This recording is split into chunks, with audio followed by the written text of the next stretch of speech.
여러분 안녕하십니까? 포항 MBC 뉴스데스크입니다. 어제 울릉도에 처음으로 공습 경보가 발령되면서 주민 대피령이 내려졌는데요. 만약 지금 당장 공습 사이렌이 울리면 어디로 대피해야 할까요? 정확히 알고 계시는 분들 많지 않으실 텐데 대응 요령을 이규설 기자가 소개합니다. 포항시 흥이읍에 사는 주민들에게 물어봤습니다. 지금 공습경 막 울린다. 네. 어디로 가실 거예요? 여기로 갈 것 같은데 대피시설로. 다목적 재난 피해 시설이 있다 보니까 가까운 쪽으로. 지진이나 태풍, 폭설 때는 재난 대피소나 학교 운동장 등으로 피하는 게 맞지만 공습 경보가 울리면 즉시 민방위 대피소로 가야 합니다. 그럼 민방위 대피소는 어디에 있을까요? 대형 건물의 지하 공간과 터널이 바로 민방위 대피소입니다. 포항의 경우 주요 아파트 지하 주차장과 서산 터널, 세명 기독병원 지하 등 118곳이 민방위 대피소로 지정되어 있습니다. 아파트 단지는 지하 주차장, 주택가는 인근 지하 시설이 있는 건물로 즉시 대피하여야 하며 TV, 라디오, 방송 미디어를 기울여 들으며 민방위 대피소 위치는 안전 디딤돌 앱을 통해서도 확인할 수 있습니다. 앱 설치 후 첫 화면에서 대피소 조회를 선택하면 가장 가까운 민방위 대피소부터 화면에 표시됩니다. 포항을 비롯한 후방 지역은 연평도나 백령도처럼 방독면과 비상식량을 갖춘 방공호는 존재하지 않습니다. 읍면동 주민센터에 방독면이 비치되어 있지만 이는 민방위 대원들을 위한 물자이고 일반 시민들은 개인용 방독면을 미리 준비해뒀다가 비상시 사용하는 방법밖에 없습니다. 도시는 건물마다 지하 주차장이 있기 때문에 민방위 대피소를 지정할 수 있지만 큰 건물이 없는 시골의 경우 대부분 민방위 대피소가 없어 공습 경보가 발령되더라도 그냥 집에 머물러 있어야 합니다. 현대전은 전후방의 구분이 사라지고 있고 북한은 핵과 생화학 무기를 다량 보유하고 있습니다. 유사시 민간인 피해를 줄일 수 있는 시스템 마련이 필요해 보입니다. MBC 뉴스 이규설입니다. 울릉도는 군 의원과 공무원 등이 참석한 가운데 북한의 탄도미사일 발사를 규탄하는 성명을 발표했습니다. 이들은 북한의 미사일 방향이 울릉도와 독도를 향했다는 것에 일반여 울릉 군민들은 경악과 분노를 금할 수 없다며 북한의 명백한 영토 침략 행위를 규탄한다고 밝혔습니다. 또 동해상은 울릉도와 독도를 찾는 연간 50만 명의 관광객이 이용하는 여객선 8척이 매일 운항을 하고 우리 어업인들의 삶의 터전인 만큼 정부의 강력한 대처를 촉구했습니다. 특히 마을 단위별 주민 대피시설 건립과 울릉도 독도 지원 특별법에 조속한 제정, 영공 수호를 위한 울릉공항 활주로 연장, 안정적인 응급의료 시스템 구축도 정부에 요구한다고 밝혔습니다. 경상북도는 서울 이태원 참사를 계기로 유사 사고를 방지하기 위해 건축법 위반 행위에 대한 일제 점검을 벌입니다. 중점 대상은 근린 생활시설이나 문화집회시설, 판매 숙박시설 등이며 불법 증축, 용도 및 구조 변경 등 건축법 위반 여부를 점검합니다. 일제 점검은 오는 18일까지며 시군별 점검반을 구성해 현장 조사하고 위반 사항이 확인된 건축물 소유자와 관리자에게는 시정 명령 또는 관련 영업허가 제한, 이행 강제금 부과와 고발 등의 조치를 취할 방침입니다.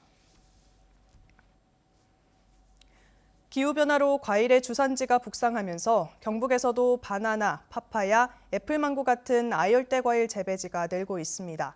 하지만 지역에 적합한 재배 기술도 부족하고 부담스러운 초기 투자비와 경영 비용은 해결해야 할 과제입니다. 서성훈 기자입니다. 귀농 10년 차인 조병진 씨는 지난해부터 아열대 과일 재배에 본격적으로 뛰어들었습니다. 바나나, 파파야, 파인애플, 감귤류, 커피 등 가짓수도 다양합니다. 지난 4월에서 7월 사이 넉 달 동안 4,500명의 체험객이 다녀가는 등 주말마다 문전성시를 이룹니다. 하지만 어려운 점도 많습니다.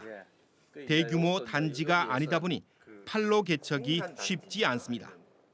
판로에도 또 문제가 있습니다. 왜냐하면은 저희들이 이제 보통 보면 전부 다 소규모 농가입니다. 소규모 농가다 보니까 판로가 큰 대형 업체에 납품을 못 합니다.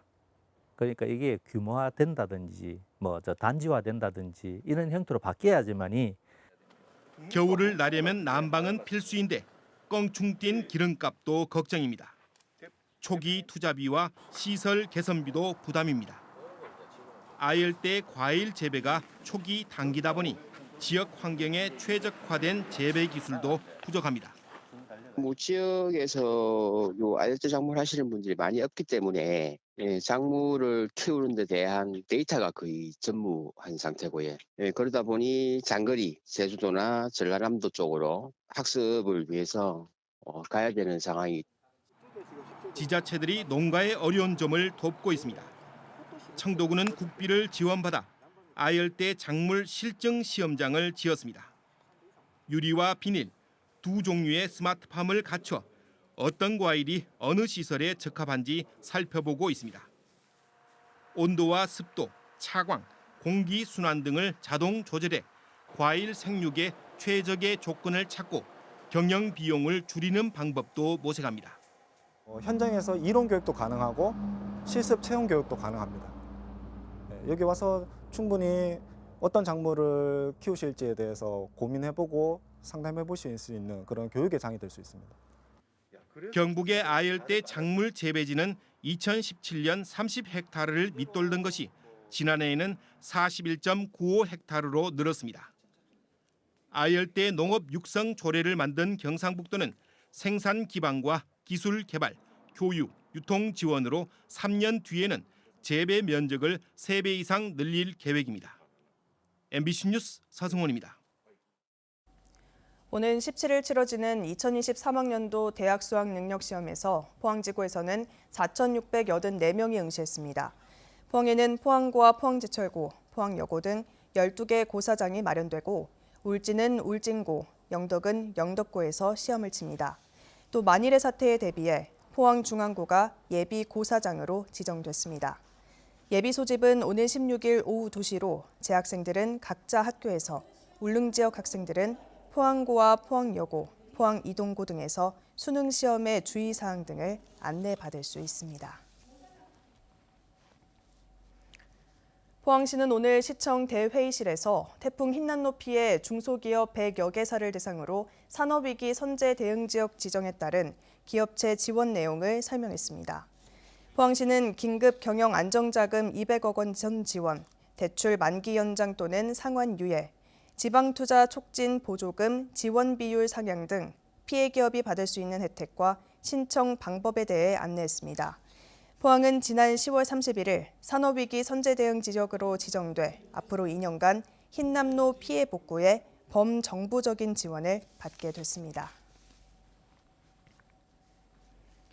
포항시에서 추진 중인 포항국제전시 컨벤션센터 건립 사업이 행정안전부 지방재정 중앙투자심사를 통과했습니다. 시는 이번 중앙투자심사 통과로 사업 추진에 탄력을 얻은 만큼 이달 말 건축 설계 공모 작품 심사를 통해 설계 최종안을 확정하고 내년에 건축에 들어갈 예정입니다. 대규모 전시장과 2,000명 이상을 수용할 수 있는 대회의실을 갖출 예정인 포항국제전시컨벤션센터는 북구 장성동 일원에 들어설 계획이며 2026년 준공을 목표로 하고 있습니다.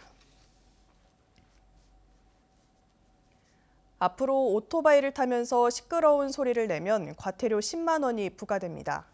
환경부는 이륜차 소음 단속 기준을 105데시벨에서 95데시벨로 낮췄습니다. 규제 대상은 소음기를 불법 개조한 오토바이고 일반적인 이륜차의 배기 소음은 평균 90데시벨을 넘지 않는다고 환경부는 설명했습니다.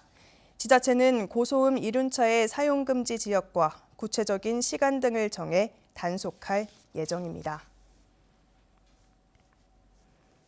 한옥 문화박람회가 경주 하이코에서 개막해 오는 6일까지 열립니다.